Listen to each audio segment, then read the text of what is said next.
Two speakers left. Now, our next speaker comes from a very, very different perspective. He's been a friend of mine for quite a long time.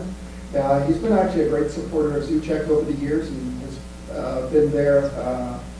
He's in it for the long haul. He's been there tooth and nail. His name, and I want to make sure I do justice to it because I never get Theodore's name correctly, but I had Kelly go over and say, yeah, pronounce it. It's a Greek name. His name's Theodore Tsaousidis. Good. Okay, close enough. I've always just known him as Theodore. Theodore Tsaousidis is a meditation and Buddhist teacher. He has been practicing meditation for the past 40 years. Born in a rural community in Greece and immersed in a tradition of village healers, he has always been innately connected with nature and spirit. His work encompasses traditional healing practices, including those in the Tibetan shamanic tradition. He has been a student of Buddhism for the past 4 decades and continues to study under traditional teachers in both Zen and Tibetan Buddhism. Theodore stands on the first vow of Buddhism, not to kill, but to cherish all life, to inform others of the plight of animals. He believes that spiritual practice and social action cannot be separated. And I can tell you that through his work, Theodore has been a tremendous advocate for animals and for the environment since the day I've known him. Theodore does have a title for his talk, and that title is Faith to Doubt. Well, Theodore.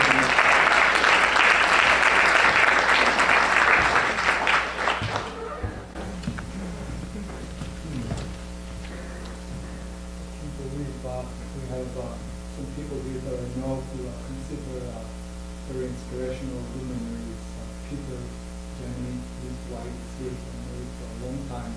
It's incredible to be here. I also don't quite understand why there is not thousands of people outside here. This topic, I mean, this is, if you really care about animals, this topic is really it. I mean, it's the pivot stone to what we're doing and why we're doing it. So hopefully I can add something to that. All right, so take to that. So this will get a little bit of a personal story for me. Can you hear me? Yep. There we go. So getting the fighting spirit. So a few people didn't actually go over the 10 minutes, so maybe I'll take some of it. So as a young child, I always questioned how humans related to animals. Growing up, I lived in a small village in Greece where all the community had chickens, cows, gardens, and a village oven for baking bread community. Celebrations were held in a village square with lambs, pigs, roasting on a spit. On my 7th birthday, I was given a newborn calf to raise, who I named Brown Sunday, and who I loved. She was born on Sunday. I saw other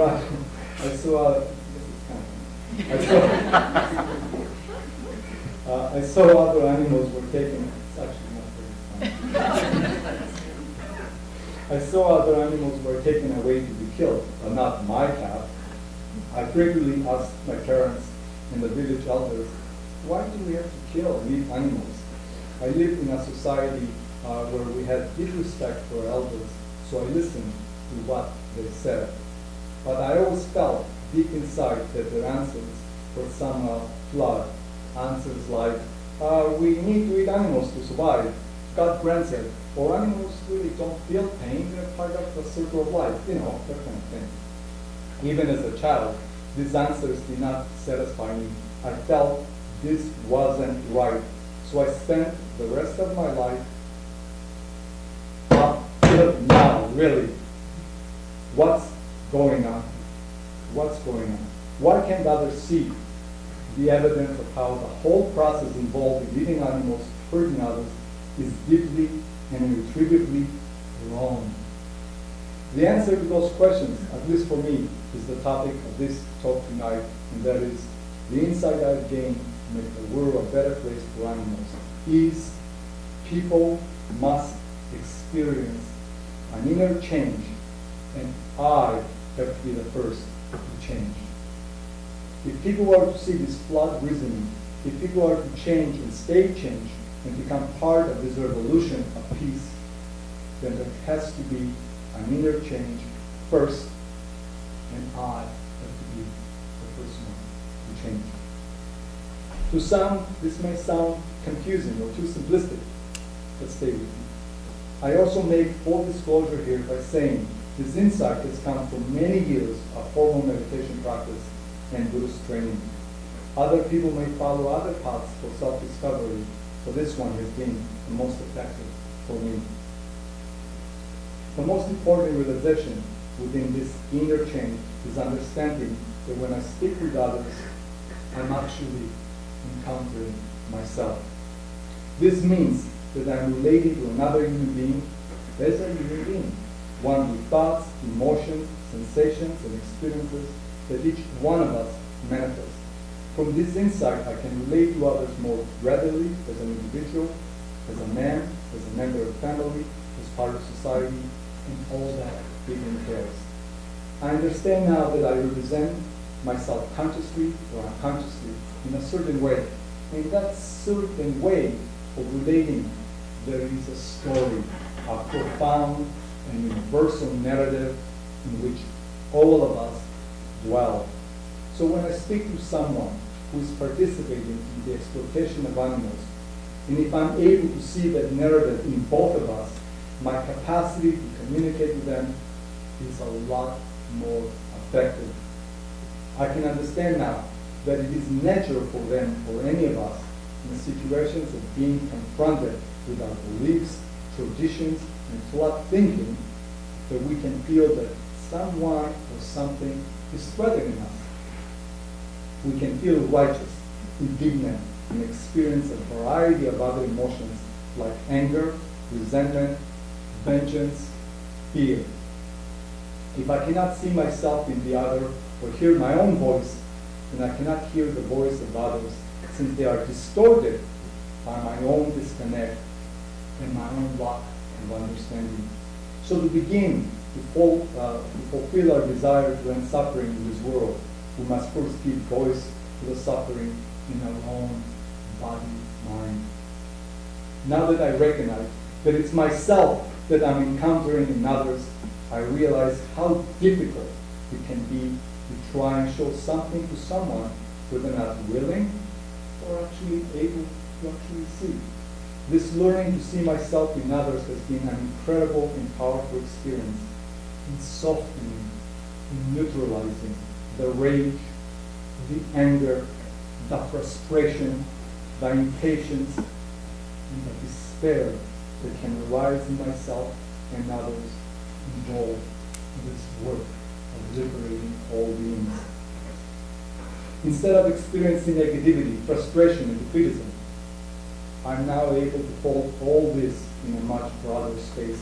And I think this broad space allows me the capacity to meet the other as myself in the present moment, which creates a foundation for others to actually hear, at least for that moment, what is really being said. In the past, I was not as able to see the person in front of me or see the ears in front of me, the ears that were listening to me, and not being able to see individuals from the correct perspective, interfere with the words I used and the tone I used. This made me less effective.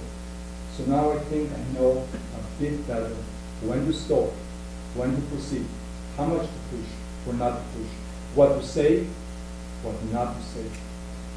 And I'm more present with the person before me. I think previously I was just interested in getting my message out, not paying that much attention to who was in front of me. I did not really observe if the message was being perceived or if it was landing where it had the potential to take root. And yet, if someone is watching me today or watching me from 10 years ago, they may not be able to see anything different. But it is the internal change, it is the internal change that has helped me to confront others more compassionately and thereby more effectively. I am better able to confront the contradiction in words and deeds of the person in front of me.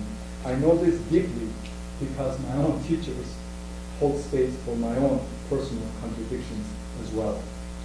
As I try to be more present with people, and see myself reflected in them, I'm able better to help others step back and take a different look at not only the plight of animals, but their own personal relationship with them.